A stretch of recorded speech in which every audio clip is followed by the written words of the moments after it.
નમસ્કાર વિદ્યાર્થી મિત્રો, ઘણા બધા વિદ્યાર્થીઓની કમેન્ટ આવતી હતી કે ધોરણ 11 જીઓગ્રાફીના પણ વાર્ષિક પરીક્ષા માટેના આઈએમપી પ્રશ્નો આપો. તો એ વિદ્યાર્થીઓની કમેન્ટને માન આપી અને તમારા માટે જીઓગ્રાફીના મોસ્ટ આઈએમપી પ્રશ્નો સેક્શન સી થી લઈ અને ઈ સુધીના આપવાના છે. તો જોઈએ, શરૂઆત તો જોયો કે વિભાગ એ માટે તમારે 16 માર્ક્સના 16 એમસીક્યુ પૂછાવાના છે. તો એના માટે તો બધા જ ચેપ્ટરમાંથી એક એમસીક્યુ પૂછાવાનો છે, એટલે બધા જ ચેપ્ટર તમારે તૈયાર કરવાના રહેશે. અને ખાસ તો સ્વાધ્યાયવાળા ખાસ કરી દેજો. એના પછી વિભાગ 2 ની વાત કરીએ તો એક વાક્યનો જે પ્રશ્નો પૂછાશે એના માટેના ચેપ્ટર 1, 3, 5, 6, 7, 10, 12 અને 16 આટલા ચેપ્ટરમાંથી તમારે એક ગુણવાળા પ્રશ્નો તૈયાર કરવાના છે. અને હવે આપણે સેક્શન સી એટલે કે 2 ગુણના મોસ્ટ આઈએમપી પ્રશ્નો જોઈએ. તો એની અંદર પહેલો પ્રશ્ન છે કે બાષ્પીભવનના લક્ષણો જણાવો. બીજો, ઉનાળામાં બાષ્પીભવનની પ્રક્રિયા ઝડપી બને છે. ત્રીજું, સાપેક્ષ આર્દ્રતાના લક્ષણો જણાવો. ચોથું, અક્ષાંશ આબોહવા ઉપર કેવી રીતે અસર કરે છે. 5, આબોહવાના તત્વો તરીકે સૂર્યઘાત અને તાપમાન વિશે વર્ણન કરો. 6, ક્ષોભ સીમાનો વિસ્તાર વિમાન ઉડ્ડયન માટે અનુકૂળ છે, સમજાવો. એના પછી 7મો પ્રશ્ન છે તો કે નીચેના સાંસ્કૃતિક તત્વો માટે સાંકેતિક ચિહ્નો કયા છે. એટલે કે ઘણી વખત તમારે જે રૂઢ સંજ્ઞાઓ છે ને એ ચિત્ર આપેલા હશે ને પૂછશે કે આ રૂઢ સંજ્ઞા ઓળખાવાનું પૂછાશે, બરાબર. એટલે ચિત્ર દોરવાનું નહીં પૂછાય પણ ઓળખાવાનું પૂછાશે. એના પછી જે સ્થળવર્ણન નકશા નિર્માણમાં દ્વિતીય તબક્કાની સમજ આપો. સ્થળવર્ણન નકશામાં પ્રાકૃતિક તત્વો એટલે શું, ખડકો કેટલા છે, એના પ્રકાર કયા કયા છે, જમીન સંરચનાના વિભાગો કયા કયા છે, ખનિજોના 4 લક્ષણો જણાવો. વિશ્વના મહત્વના જ્વાળામુખીઓના નામ આપો. ભૂકંપ થવાની શક્યતા ધરાવતા દુનિયાના મુખ્ય વિસ્તારો કયા કયા છે, ભૂકંપના ઝોન, જ્વાળામુખીના પ્રકારો લખો.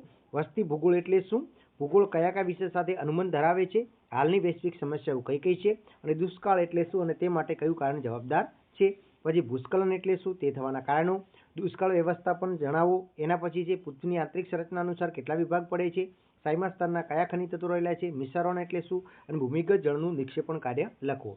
એના પછી આપણે વિભાગ ડી ની વાત કરીએ તો વિભાગ ડી અંદર તમે જોશો તો ચેપ્ટર 1, 2, 5, 6, 7, 8, 9, 10, 15, 16 અને 17 આટલા ચેપ્ટરમાંથી 3 ગુણના પ્રશ્નો પૂછાશે. હવે એની અંદર પહેલું પ્રશ્ન છે પર્વતોનું મહત્વ સમજાવો. બીજું, મુખ ત્રિકોણ મેદાન વિશે ટૂંકમાં માહિતી આપો. ત્રીજું, કયા ગોળાર્ધને જળ ગોળાર્ધ કહેવામાં આવે છે, શા માટે. ચોથું, ગોંડવાના લેન્ડ વિશે માહિતી આપો. 5મું, વાતાવરણની ઘનતા એટલે શું. 6, તાપમાનનું ઉદ્ભવ વિતરણ સમજાવો. પ્રક્ષેપ પદ્ધતિ વિશે ટૂંક નોંધ લખો. પછી રૂઢ સંજ્ઞાઓને નકશાની લઘુલિપિ કઈ છે, કારણ આપો. સ્થળવર્ણન નકશા નિર્માણના તબક્કા જણાવી પ્રથમ તબક્કાની નોંધ લખો. સ્થળવર્ણન નકશાની ઉપયોગિતા જણાવો. સ્થાનિક સમય વિશે ટૂંક નોંધ લખો. દિશા શોધનની ધ્રુવના તારાની રીત સમજાવો. આગ્નેય ખડકોનું સ્વરૂપ જણાવો. જમીનના પાર્શ્વચિત્રની સમજ આપો. પૃથ્વી પરના આવરણોની માહિતી આપો. સૌર પરિવારના સભ્યો વિશે ટૂંકમાં માહિતી આપો. ઉષ્માવરણ વિશે ટૂંક નોંધ લખો. વૈશ્વિક તાપમાનમાં વૃદ્ધિ વિશે જણાવો. ભૌતિક ભૂગોળના પેટા વિભાગ તરીકે જણાવી તેનું ટૂંકમાં વર્ણન કરો.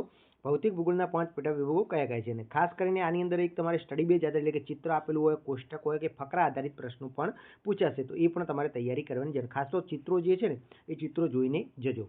એના પછી વિભાગ ઈ ની વાત કરીએ, મોટા પ્રશ્નો. તો એની અંદર પહેલું છે વાતાવરણ એટલે શું, વાતાવરણમાં આવેલા વિવિધ પદાર્થો વિશે માહિતી આપો. આબોહવા એટલે શું, આબોહવાના તત્વો વિશે માહિતી આપો. આબોહવા પર અસર કરતા પરિબળો જણાવી કોઈ પણ 2 પરિબળો વિશે ચર્ચા કરો. જ્વાળામુખીના પ્રકાર જણાવી દરેક વિશે ટૂંકમાં માહિતી લખો. ભૂકંપ મોજા સવિસ્તાર સમજાવો. ભૂકંપની વિનાશક અસરો જણાવો. પારિસ્થિતિક તંત્ર સવિસ્તાર સમજાવો. આર શૃંખલા મુદ્દાસર લખો. જૈવ વિવિધતાનું જતન કરવાના ઉપાયો સમજાવો. ભૂકંપની જન સમુદાય પર થતી અસરો જણાવો. કુદરતી પ્રકોપ અને દુર્ઘટનાઓ વિશે સવિસ્તાર જણાવો. દુષ્કાળના પરિણામોની ચર્ચા કરો અથવા તો પૂર વિશે પણ પૂછી શકે છે.